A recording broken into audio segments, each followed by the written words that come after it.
ధనుస్సు రాశిలో జన్మించినటువంటి వారికి ఈ పరాభవనామ సంవత్సరంలో ఆదాయం 14, వ్యయం 11, రాజ్యపూజ్యం 5, అవమానము 6.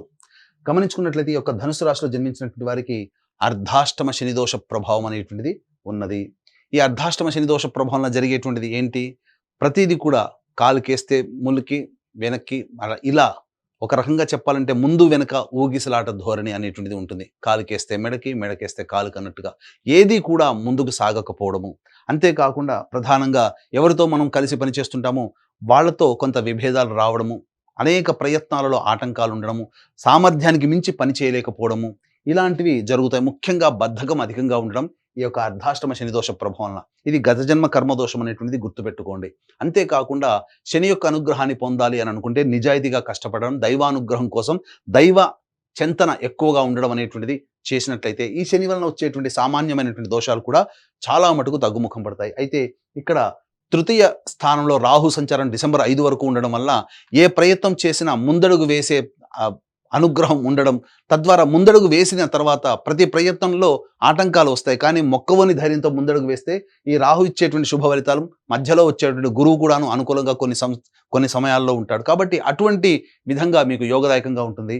అయితే ప్రధానంగా డిసెంబర్ 5 తర్వాత కుటుంబ స్థానంలో రాహు సంచారం చేస్తుండడం వల్ల కొంత ఇబ్బందికర పరిస్థితులు, కుటుంబ సభ్యుల మధ్య పరస్పర్ధలు వచ్చి ఇబ్బందికర పరిస్థితులు ఉండడం, అలాగే ఆర్థిక పరంగా మనకు తెలియకుండా ఊహకందని విధంగా ఖర్చులు అధికంగా ఉండడం అనేటువంటిది రాహువు డిసెంబర్ 5 తర్వాత ఏర్పడేటువంటి అశుభ పరిణామాలని చెప్పవచ్చు. ఇక ప్రధానంగా చూసుకున్నట్లయితే కేతువు డిసెంబర్ 5 వరకు కూడాను శుభస్థానంలో సంచారం చేస్తూ అన్ని విధాలుగా యోగదాయకంగా ఉండడము, దూర ప్రాంత ప్రయాణాలు, అలాగే దూర ప్రాంత వ్యక్తులతో చేసేటువంటి వృత్తి వ్యాపార ఉద్యోగాల్లో లావాదేవీలు జరపడం ద్వారా తద్వారా అన్ని విధాలుగా కేతువు అనుకూలంగా ఉండబోయేటువంటి అవకాశం ఉంటుంది. ఎప్పుడైతే డిసెంబర్ 5 తర్వాత అష్టమ స్థానంలో కేతుగ్రహ సంచారం చేస్తుంటాడో మనకు తెలియకుండానే మనకు అన్నీ కూడాను గత జన్మ కర్మదోష ప్రభావం వ్యక్తుల వల్ల పరిచయమై మనకు తెలియకుండానే మనం ధనం నష్టపోవడం, మన కీర్తి ప్రతిష్టలు నష్టపోవడం అనేటువంటిది డిసెంబర్ 5 తర్వాత కేతుగ్రహ ప్రభావంలో వచ్చేటువంటి ఇబ్బందులని చెప్పవచ్చు.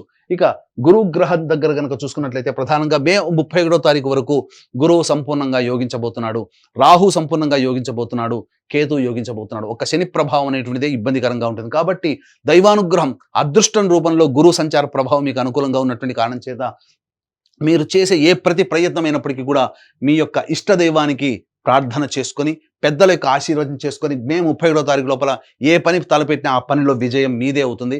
అందులో ఏమాత్రం సందేహం లేదు. మే 31వ తారీఖు తర్వాత జూన్ 1 నుంచి అక్టోబర్ 30వ తారీఖు వరకు కర్కాటకంలో సంచారం చేస్తున్నటువంటి గురుగ్రహ ప్రభావం వలన చాలా మటుకు కొన్ని నష్టాలు బాగా జరుగుతాయి. ఏంటి ఆ నష్టాలంటే మనకు బాగా దగ్గరైనటువంటి వ్యక్తి, ప్రేమ ఆప్యాయతను పంచిపెట్టే వ్యక్తి కావచ్చు, మన బాగోగులు మంచి చెడు చూసుకునేటువంటి వ్యక్తి కావచ్చు, లేదా మనం గొప్పగా ఎంతో అపురూపంగా పెంచి పోషించినటువంటి జంతువు కావచ్చు, లేకపోతే ఇంకా మనము ఎంతో కష్టపడి సంపాదించుకున్న స్థిరాస్తి కావచ్చు, ఏదైనా కానీ ఒకటి మీ చేయి నుంచి జారిపోయే అవకాశం ఉంటుంది. కాబట్టి ఈ సమయంలో వ్యక్తులతో అనగా మీకు సంబంధించినటువంటి అన్ని దగ్గర వ్యక్తులతో కాస్త ప్రేమాభిమానాలతో చూసుకోండి, అందరితో ప్రేమగా పలకరించండి, ప్రేమతో మూవ్ అవ్వండి. అంతేకాకుండా మీ ఆస్తులు లిక్విడేట్ కాకుండా సాధ్యమైనంత వరకు మీరు ఆపుదల చేసుకునే ప్రయత్నం చేయండి. ఈ యొక్క గురు ప్రభావం ఏదైతే ఉంటుందో ఆ దోషం తగ్గుతుంది. ముఖ్యంగా దైవ ఆరాధన, గురు ఆరాధన మాత్రం ఎట్టి పరిస్థితుల్లో మిస్ కాకుండా చూడండి. ఈ యొక్క జూన్ 1వ తారీఖు నుంచి అక్టోబర్ 30వ తారీఖు వరకు ఉన్నటువంటి సమయం. ఇక అక్టోబర్ 31 నుంచి జనవరి 24వ తారీఖు వరకు సింహరాశిలో సంచారం చేస్తూ అద్భుతమైనటువంటి యోగాన్ని ఇస్తున్నాడు. ప్రధానంగా అన్ని విధాలుగా యోగము, అలాగే కోర్టు కేసుల్లో జయము, కోల్పోయినదంతా కూడా తిరిగి పొందేటువంటి ప్రయత్నము. ఈ సమయంలో ఎడబాటుగా ఉన్నటువంటి ప్రేమికులు కావచ్చు, అలాగే భార్యాభర్తలు కావచ్చు, భాగస్వామ్య వ్యాపారస్తులు కావచ్చు, అందరూ మళ్ళీ కలుసుకుంటారు. గత జన్మతో లింక్ అయినటువంటి వాళ్ళందరూ కూడా స్నేహితులు, పాత స్నేహితులు కలుసుకొని ఆనందంగా జీవించగలగడానికి అక్టోబర్ 31 నుంచి జనవరి 24వ తారీఖు వరకు ఉన్నటువంటి సమయం అనుకూలంగా ఉంటుంది. ఇక గమనించుకున్నట్లయితే జనవరి 24 నుంచి ఉగాది వరకు కూడా కర్కాటక రాశిలో మళ్ళీ సంచారం చేస్తూ వక్రీకరించినటువంటి స్థితి కారణం చేత ఈ యొక్క ధనుసు రాశిలో జన్మించినటువంటి వారికి మళ్ళీ కొన్ని ప్రమాదాలు, ఇబ్బందులు ఎదురయ్యే అవకాశం ఉంటుంది. ఇటు ద్వితీయ రాహువు, అలాగే అష్టమ గురువు, అష్టమ కేతుగ్రహ ప్రభావం వెరసి ఈ సమయం మాత్రం జాగ్రత్తగా ఉండాలి జనవరి 24 నుంచి ఉగాది వరకు. ఎందుకంటే అర్ధాష్టమ శని, ద్వితీయ రాహువు, అలాగే అష్టమ గురు కేతు గ్రహ ప్రభావము సంపూర్ణంగా ఉండడం కారణం చేత వచ్చే సంవత్సరం జనవరి 24 నుంచి ఉగాది వరకు ఎటువంటి నూతన వ్యాపారాలు కానీ ప్రయత్నాలు కానీ చేపట్టకపోవడమే మంచిది. ఈ సమయంలో మాత్రం ఇంతకుముందు చెప్పిన సమయంలో మాత్రం అందరితో కూడా కలుపుకోలుగా ఉండడం, ఎవరితో వాగ్వివాదాలు కానీ మనస్పర్ధలు వచ్చే విధంగా బిహేవ్ చేయడం కానీ చేయకండి. అన్ని విధాలుగా మీకు బాగుంటుంది. జీవిత భాగస్వామితో ప్రేమగా ఉండండి, సంతానంతో అభిమానంతో ప్రేమగా ఉండండి. అంతా మీకు ఎదురయ్యేటువంటి సమయం మాత్రం ఈ జనవరి 24 నుంచి ఉగాది వరకు కూడా ఈ సమయం మాత్రం అనుకూలము, ఎట్టి పరిస్థితిలో కాదు. కాబట్టి అన్ని విధాలుగా ప్రయత్నం చేయండి. ఇక ప్రధానంగా గమనించుకున్నట్లయితే నిరుద్యోగస్తులు, ముఖ్యంగా గమనించుకుంటే నిరుద్యోగస్తులకు ఉద్యోగం ఎప్పుడు లభిస్తుంది, అలాగే ఉన్న సంస్థల్లో పనిచేసేటువంటి వ్యక్తులు వేరే సంస్థలో పని కోసం వెతుక్కోవాలంటే ఏ సమయంలో వెతుక్కోవాలి, అలాగే కేంద్ర రాష్ట్ర ప్రభుత్వంలో కాంట్రాక్ట్స్ చేసేటువంటి వాళ్ళకి ఏ సమయంలో బిల్స్ ప్రజెంట్ చేస్తే పాస్ అవుతాయి, కొత్త కాంట్రాక్ట్స్ ఎప్పుడు వస్తాయి అనేటువంటి విషయం గురించి మనం చర్చించుకుందాం. ప్రధానంగా ఈ యొక్క ధనుసు రాశిలో జన్మించినటువంటి వారికి గమనించుకున్నట్లయితే ఈ సంవత్సరం 15 మే నుంచి 14 జూన్ వరకు ఉన్నటువంటి కాలం అద్భుతమైనటువంటి కాలంగా చెప్పొచ్చు. అలాగే 17 సెప్టెంబర్ నుంచి 16 నవంబర్ వరకు ఉన్నటువంటి కాలం కూడా చాలా మంచి యోగ కాలము. వచ్చే సంవత్సరం 13 ఫిబ్రవరి నుంచి 14 మార్చి వరకు ఉన్నటువంటి కాలం అద్భుతమైన కాలం. ఈ సమయంలో చెప్పిన విధంగా నిరుద్యోగస్తులు, ఉద్యోగస్తులు, కాంట్రాక్టర్లు కనుక మీ యొక్క సంబంధించినటువంటి పనులు కనుక ముందడుగు వేసినట్లయితే అన్ని విధాలుగా మీకు కోరుకున్న విధంగా మీకు అన్ని లభిస్తాయని చెప్పవచ్చు. ఇక ఈ ధనుసు రాశిలో జన్మించినటువంటి వారికి కొన్ని సమయాలు అనుకూలంగా ఉండవు. కేవలం ఒక్క రాశికే కాకుండా 12 రాశుల వాళ్ళకి కూడాను కొన్ని సమయాలు అనుకూలంగా ఉండవు. కాబట్టి ఇటువంటి అన్ని కూడాను నవగ్రహాల యొక్క అనుగ్రహం వల్లనే మంచి కానీ చెడు తక్కువ కానీ జరుగుతాయి. కాబట్టి ఇటువంటి నవగ్రహాల యొక్క అనుగ్రహం కోసం మన పీఠం ఆధ్వర్యంలో ఏప్రిల్ 1వ తారీఖు రోజున చైత్ర పౌర్ణమి సందర్భంగా శుభ నక్షత్రం, అత్యంత శుభ ఫలితాన్ని ఇచ్చే హస్త నక్షత్రం ఉన్నటువంటి సమయంలో సాయంకాలం 6 గంటలకి సర్వదోష నివారణ పూజలు హోమాలలో భాగంగా నవగ్రహ పాశుపత హోమము, ఆరోగ్యం కోసం మృత్యుంజయ హోమము, అలాగే సర్వకార్య జయసిద్ధికి సంబంధించి సుదర్శన హోమము, రుద్రహోమంతో పాటుగా విద్య, ఉద్యోగ ప్రాప్తి, దాంపత్య వివాహ ప్రాప్తి కోసమే లక్ష్మీ మూలమంత్ర సంప్రీత లక్ష్మీ సూక్త హోమాన్ని జరిపించి శక్తిపాతము చేసినటువంటి కరుంగలి మాల ఇవ్వడం జరుగుతుంది. కాబట్టి అవకాశం ఉన్నటువంటి వాళ్ళు ఈ యొక్క కార్యక్రమంలో ఏప్రిల్ 1వ తారీఖు రోజున మధ్యాహ్నం 1 గంట లోపల, మధ్యాహ్నం 3 గంటల లోపల ఈ కార్యక్రమంలో మీరు ఏప్రిల్ 1వ తారీఖు లోపల నమోదు చేసుకోవచ్చు. ఇక గమనించుకున్నట్లయితే ఈ యొక్క ధనుసు రాశిలో జన్మించినటువంటి వారికి అర్ధాష్టమ శని దోషంతో పాటుగా 2 ఏప్రిల్ నుంచి 10 మే వరకు కూడా అర్ధాష్టమ కుజదోష ప్రభావంగా ఉండడం. కాబట్టి ఈ సమయం చాలా అద్భుతమైనటువంటి సమయం. ఎందుకంటే ఎక్కువగా చెడు జరుగుతుంది. అలాగే గురువు అనుకూలంగా ఉంటాడు. కానీ ఈ గురువు కూడాను ప్రధానంగా గమనించుకుంటే సాధారణంగా ఈ సంబంధించినటువంటి గురువు ఎంత అనుకూలంగా ఉన్నా శని కుజుల యొక్క ప్రభావము చాలా ఇబ్బందిగా ఉంటుంది. కాబట్టి ఈ సమయంలో మీరు చేస్తున్నటువంటి వృత్తి, ఉద్యోగ, వ్యాపారాల్లో ఒడిదుడుకులు ఎదురవుతూ ఉండడం కానీ, ఆర్థికపరమైన నష్టాలు కానీ, వాహనం నడిపేటప్పుడు జాగ్రత్తలు పాటించడం కానీ, తల్లిగారి ఆరోగ్యం పట్ల శ్రద్ధ వహించడం కానీ చూసుకోవాలి. ఇక 11 మే నుంచి 19 జూన్ మధ్య ఉన్నటువంటి కాలం ఏదైతే ఉంటుందో ఇది ప్రధానంగా మీ ఆరోగ్యం జ్వరపీడితులు అయ్యేటువంటి అవకాశం ఉంటుంది. సంతాన మూలకంగా ఖర్చులు, సమస్యలు పెరుగుతాయి. ఏ పని చేయాలన్నా ముందడుగు వేస్తారు, కానీ అంతేకాకుండా మధ్యలో ఆపివేసేటువంటి అవకాశాలు గోచరమవుతున్నాయి. కాబట్టి జాగ్రత్తలు పాటించండి.